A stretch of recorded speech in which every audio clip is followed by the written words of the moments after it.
Nesta aula, vamos corrigir o último exercício proposto nesse tópico de aplicações da integração, área entre curvas. Número 13, calcule a área entre y igual a x elevado ao cubo e sua tangente em x igual a 1. O gráfico da função y igual a x ao cubo é bem conhecido, mas como no exercício anterior, vamos esboçá-lo da mesma maneira que fizemos para funções mais complexas. Como se trata de uma função polinomial, está definida para todo o valor de x real. Então, o domínio é o conjunto dos números reais. O f de 0 é igual a 0 elevado ao cubo, que é igual a 0. Então, a função passa pela origem. O f de 1, que é o x do exercício, vai ser 1 elevado ao cubo, que é igual a 1. Então, a função passa pelo ponto x igual a 1, y igual a 1. O limite de x elevado ao cubo, quando x tende a menos infinito, eu vou ter um número negativo elevado a um expoente ímpar, então dá negativo, e é um número muito grande, né? Então esse limite vai tender a menos infinito. A função tende a menos infinito quando x tende a menos infinito. O limite de x ao cubo, quando x tende ao infinito, agora eu tenho um número positivo, né? O resultado também será, e também será muito grande, esse limite tende a infinito. Então, a função tende a infinito quando x tende ao infinito. A derivada da função é f' de x é igual à derivada de x ao cubo, 3x ao quadrado. Ela será nula quando 3x ao quadrado for zero, ou seja, quando x for igual a zero.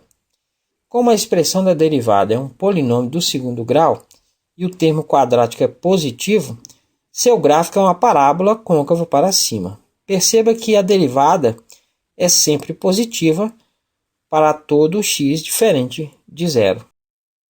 A derivada segunda é f duas linhas de x é igual a derivada de 3x ao quadrado, 2 vezes 3 dá 6x. Ela será nula quando 6x for zero, ou seja, quando x for igual a zero. Como a expressão da derivada segunda é um polinômio do primeiro grau e o termo de x é positivo, seu gráfico é uma reta crescente. Então, ela é negativa para x menor do que zero e positiva para x maior do que zero. Podemos esboçar o gráfico da função. A função vem de menos infinito e cresce, já que a derivada é sempre positiva, passa pela origem, continua a crescer e tende ao infinito quando x tende ao infinito. Observe que ela é côncava para baixo quando x é menor do que zero, porque a derivada segunda é negativa. E côncava para cima quando x é maior do que zero, porque a derivada segunda é positiva nesse intervalo. O gráfico da função tem um aspecto mostrado. A inclinação da reta tangente em um ponto de uma função é igual ao valor da derivada dessa função no ponto.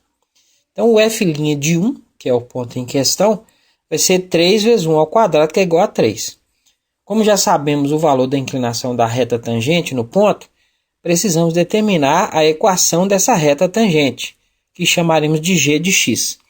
Faremos isso utilizando a seguinte fórmula. M é igual a y menos y0 sobre x menos x0. Nessa expressão, m é a inclinação da reta e x0 e y0 são as coordenadas do ponto que pertence à reta. A inclinação já sabemos que vale 3. E também sabemos que essa reta passa pelo ponto x igual a 1, y igual a 1. Então, substituindo esses valores na expressão, o m é 3, é igual a y menos o x0, que é 1, sobre x menos x0, que é 1. Fazendo a multiplicação cruzada, y menos 1 vai ser 3 vezes x, 3x, 3 vezes menos 1, menos 3. Passando o menos 1 para o outro lado, o y vai ser 3x menos 3 mais 1. Ou seja, o y vai ser 3x menos 2. Então, a função g de x é igual a 3x menos 2. Como o termo de x da equação da reta é positivo, trata-se de uma reta crescente. O g de 0 é 3 vezes 0 menos 2, que é igual a menos 2. Então, a reta toca o eixo vertical no ponto 0, menos 2. O gráfico das funções é mostrado na figura e podemos facilmente identificar a área delimitada por elas. Observe que f de x sempre está acima de g de x na região cuja área devemos determinar o valor. Se desenharmos um retângulo vertical infinitesimal, seu comprimento será igual a dx e sua altura será a diferença entre f de x e g de x. F de x menos g de x vai ser x elevado ao cubo, que é o f de x, menos 3x menos 2, que é o g de x.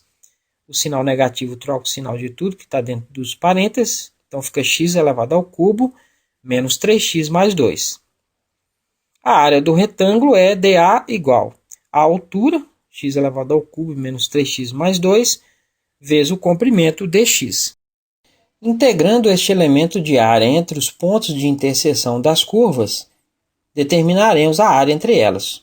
Nos pontos de interseção, as curvas têm o mesmo valor, ou seja, x elevado ao cubo é igual a 3x menos 2.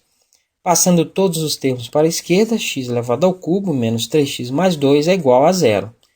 Para resolver essa equação do terceiro grau, vamos utilizar algumas manobras algébricas.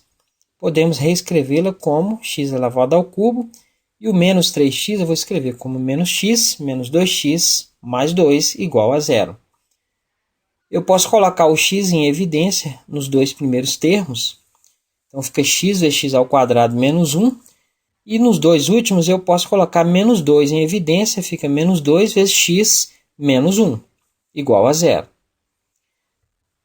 Podemos observar aí uma diferença de quadrados nos primeiros parênteses.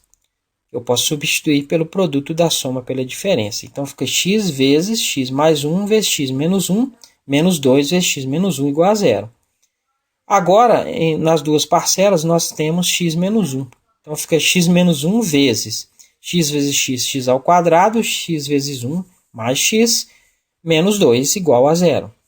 É possível ainda utilizar algumas manobras algébricas para fatorar a expressão dentro do segundo parêntese. Podemos escrever a expressão como x menos 1 vezes x ao quadrado, e eu vou escrever mais x como menos x mais 2x menos 2 igual a zero, que dá x menos 1 vezes.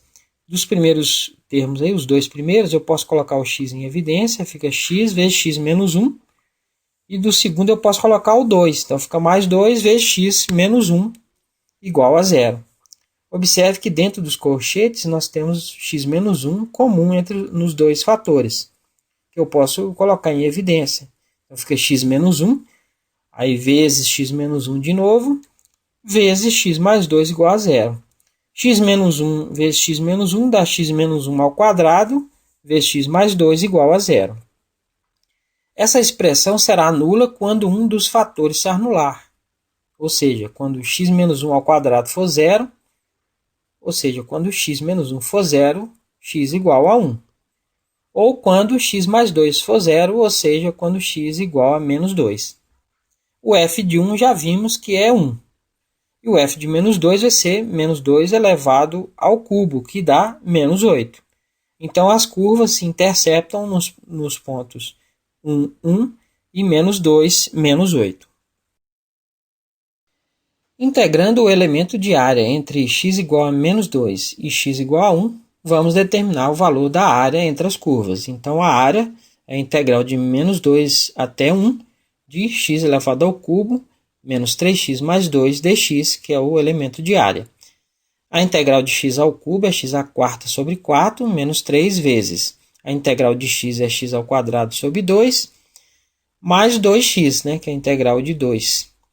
Que eu vou integrar de menos 2 até 1. Quando x for igual a 1, vai ficar 1 elevado à quarta sobre 4 menos 3 vezes 1 elevado ao quadrado sobre 2 mais 2 vezes 1, menos, quando x for igual a menos 2 elevado à quarta sobre 4, menos 3 vezes menos 2 elevado ao quadrado sobre 2, mais 2 vezes menos 2. O primeiro dá 1 quarto, menos 3 vezes 1 meio dá menos 3 meios, mais 2 vezes 1 mais 2, menos 2 elevado à quarta dá 16 sobre 4, menos 2 elevado ao quadrado dá 4 vezes 3, dá 12 sobre 2, E 2 vezes menos 2 dá menos 4. Então fica 1/4 menos 3/2 mais 2 menos 16 sobre 4 dá 4. Menos 12 sobre 2 dá 6 menos 4. A gente pode cancelar o 4 com menos 4, né? Então fica 1/4 mais 3/2 mais 2 menos 6. Que dá 1/4 menos 3/2 mais 2.